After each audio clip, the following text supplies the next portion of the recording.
Hello friends. आज हम जो पॉलिटी की हैंड रिटन नोट्स की सीरीज़ है उसको आगे कंटिन्यू रखेंगे। और इस आज हम एक स्टोरी की तरह करेंगे कि कैसे कॉन्स्टिट्यूशन बना था, आगे क्या क्या हुआ था। अगर हम एक स्टोरी की तरह रीड करेंगे तो वो चीज़ें कभी भी भूलेंगे नहीं, हमेशा याद रहती है। तो स्टार्ट करते हैं making of the Indian constitution, कि जो इंडिया का कॉन्स्टिट्यूशन था वो कैसे बना था। तो फर्स्ट है कैबिनेट मिशन प्लान। सबसे पहले कैबिनेट मिशन प्लान आया था 1946 1946 में। और उस टाइम पे वॉइसराय कौन था? लॉर्ड बीवल था। ठीक है, ये आपको डायरेक्ट एमसीक्यू क्वेश्चन पूछा जाता है कि कैबिनेट मिशन प्लान के टाइम पे जो वॉइसराय था वो लॉर्ड बीवल था। अब इसके नाम से पता चलता है कि ये एक मिशन है कॉन्स्टिट्यूशन को बनाने के लिए। ये 3 बंदों का एक मिशन है। इसमें कंप्लीट प्लानिंग की जाएगी कि कॉन्स्टिट्यूशन कैसे बनाना है। ठीक है, अब इसको आपको 3 बंदों को याद कैसे रखना है, ये नाम आपको, क्योंकि ब्रिटिशर नेम है तो ये इजीली याद नहीं रहते हैं, तो मैंने एक ट्रिक से याद किया है। SPA, तो ये क्या है? स्पा है। इंडियन पीपल को पहले नहीं पता था कि स्पा क्या होता है, हेयर्स पे किया जाता है जो। तो जब ब्रिटिश आए थे तो यही अपने साथ एक टेक्निक लेकर आए थे जिसका नाम था स्पा।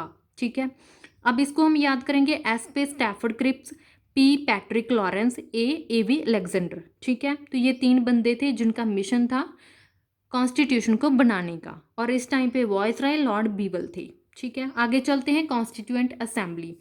अब ये कॉन्स्टिट्यूएंट असेंबली क्या थी? संविधान सभा थी जो नवंबर 1946 में बनाई गई थी, और इसका एम था कि इंडियन कॉन्स्टिट्यूशन को बनाना है। इस सभा में जितने लोग थे उन सबका यही एम था कि इंडियन कॉन्स्टिट्यूशन को बनाना है। ठीक है, आगे जो कॉन्स्टिट्यूएंट असेंबली थी, इस सभा की जो फर्स्ट मीटिंग थी वो 9 दिसंबर 1946 को हुई थी। ठीक है, कॉन्स्टिट्यूएंट असेंबली की जो फर्स्ट मीटिंग थी वो 9 दिसंबर 1946 को हुई थी। और उस मीटिंग के बाद एक प्रेसिडेंट चुने गए थे, सच्चिदानंद सिन्हा जी। ठीक है, जो कि एक टेम्परेरी प्रेसिडेंट थे। उनका नाम था सच्चिदानंद सिन्हा, ये आपको याद रखना है। उसके बाद 2 दिन बाद 11 दिसंबर को नेक्स्ट मीटिंग हुई थी, और उस नेक्स्ट मीटिंग में हमारे जो परमानेंट प्रेसिडेंट थे डॉक्टर राजेंद्र प्रसाद जी, और वाइस प्रेसिडेंट HC मुखर्जी, दोनों को सिलेक्ट किया गया था। ठीक है, पहले क्या था? एक प्लान आया था, उसके बाद कॉन्स्टिट्यूएंट असेंबली बनी थी। ठीक है, कॉन्स्टिट्यूएंट असेंबली के बाद फर्स्ट मीटिंग हुई 9 दिसंबर को, तो टेम्परेरी प्रेसिडेंट बने सच्चिदानंद सिन्हा जी। उसके बाद 2 दिन बाद 11 दिसंबर को फिर से मीटिंग हुई, तो उसमें हमें permanent president doctor Rajendra Prasad ji, vice president HC Mukherjee, इन दोनों को चुना गया था। ठीक है, आगे है कॉन्स्टिट्यूशनल एडवाइज़र। तो हमारे कॉन्स्टिट्यूशनल एडवाइज़र कौन थे? तो ये सर BN राव थे। और idea of constitution given by MN Roy, ये आपको दोनों नाम याद रखने हैं, बहुत इंपॉर्टेंट है। इससे डायरेक्ट क्वेश्चन पूछा जाता है। अब इसको याद कैसे करना है, मैंने एक ट्रिक से याद किया है। अगर आपको ट्रिक अच्छी लगे तो आप फॉलो कर सकते हैं। कॉन्स्टिट्यूशन एडवाइज़र, एडवाइज़र क्या होता है? A से स्टार्ट होता है।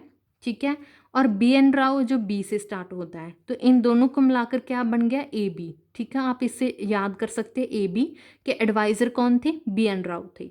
अब ये दूसरा बच गया MN राव, तो उसने आइडिया दिया था। ठीक है, आगे देखते हैं कॉन्स्टिट्यूएंट असेंबली जो बन चुकी है। अब उसके टोटल मेंबर्स कितने थे, स्ट्रेंथ कितनी थी? तो टोटल 389 मेंबर्स थे कॉन्स्टिट्यूएंट असेंबली के। उसमें से 296 ब्रिटिश इंडिया के थे, और 93 थे जो प्रिंसली स्टेट्स के थे। प्रिंसली स्टेट्स कौन सी है? जो हमारे राजा महाराजे हैं। तो ये हमेशा से ही ये स्टेट्स हैं जो अनफिल्ड रही थी, यहाँ पे कोई इलेक्शन हुआ ही नहीं, क्योंकि राजा महाराजा ने कभी कॉन्स्टिट्यूएंट असेंबली में इलेक्शन का जो इंटरेस्ट ही नहीं दिखाया। कभी वहाँ तक वो पहुँचे ही नहीं कि हम भी कभी कॉन्स्टिट्यूएंट असेंबली में आगे जाएं। ठीक है, तो ये हमेशा से अनफिल्ड रही। अब जो ब्रिटिश इंडिया थी 296, वो आगे डिवाइड हुई थी 292 में, जो ब्रिटिश प्रोविंसेस की थी। और जो 4 सीटें थी वो चीफ कमिश्नर प्रोविंसेस की थी। अब ये 4 स्टेट्स कौन सी थी? दिल्ली, कुर्ग, बलूचिस्तान, अजमेर, मारवाड़ा। ये आपको याद रखनी है कि जो चीफ कमिश्नर प्रोविंसेस थी वो 4 कौन सी थी। ठीक है, अब तक हमने क्या पढ़ा है कि पहले कैबिनेट मिशन प्लान आया था जो 1946 में लॉर्ड बीवल उस टाइम पे वॉइस राय थे। ये 3 बंदे आए थे, तीनों ने मिलकर मिशन बनाया कि हमें कॉन्स्टिट्यूशन बनाना है। उसके बाद कॉन्स्टिट्यूएंट असेंबली बनी थी नवंबर 1946 में। उसकी फर्स्ट मीटिंग हुई 9 दिसंबर को। सच्चिदानंद सिन्हा जी जो टेम्परेरी प्रेसिडेंट बने। 2 दिन बाद 11 दिसंबर को दोबारा से मीटिंग हुई तो हमें प्रेसिडेंट मिलके डॉक्टर राजेंद्र प्रसाद जी, ठीक है। और उसके बाद जो कॉन्स्टिट्यूएंट असेंबली के मेंबर थे वो डिवाइड किए गए कि टोटल 389 है, उसको आगे आगे प्रोविंसेस में डिवाइड किया गया, ठीक है। आगे है सीट्स अलॉटेड पॉपुलेशन रेशो। अब 389 टोटल सीट्स थी, ठीक है। अब सीट्स अलॉट कैसे की जाती थी, जैसे मुस्लिम है, सिख है, जनरल है, तीनों को एक एक सीट दी गई थी। अब तीनों में जो सीट कैसे डिवाइड हुई थी, उनकी पॉपुलेशन के अकॉर्डिंग ही सीट को डिवाइड किया जाता है, 1 to a million, ठीक है। जैसे पॉपुलेशन मुस्लिम्स की अगर 1 मिलियन पॉपुलेशन है तो उनको 1 मिलियन के जो पीछे एक मुस्लिम सीट दी जाएगी। अगर सिख की 1 मिलियन पॉपुलेशन है तो उस 1 मिलियन के पीछे एक सीट दी जाएगी। अगर सिखों की 10 मिलियन पॉपुलेशन है तो उस 10 मिलियन के पीछे 10 सीटें दी जाएगी, ठीक है।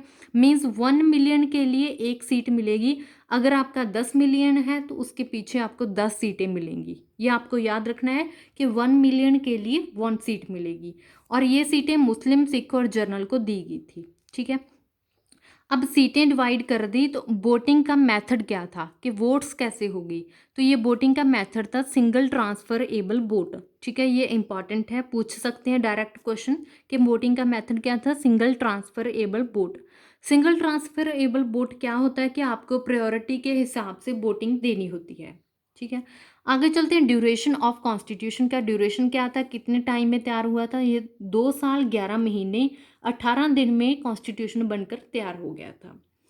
अब इसका ऑब्जेक्टिव रेजोल्यूशन किसके द्वारा पास किया गया था, तो ये 13 दिसंबर 1946 को पंडित जवाहरलाल नेहरू जी के द्वारा ऑब्जेक्टिव रेजोल्यूशन को पास किया गया था। ये डायरेक्ट क्वेश्चन पूछा जाता है।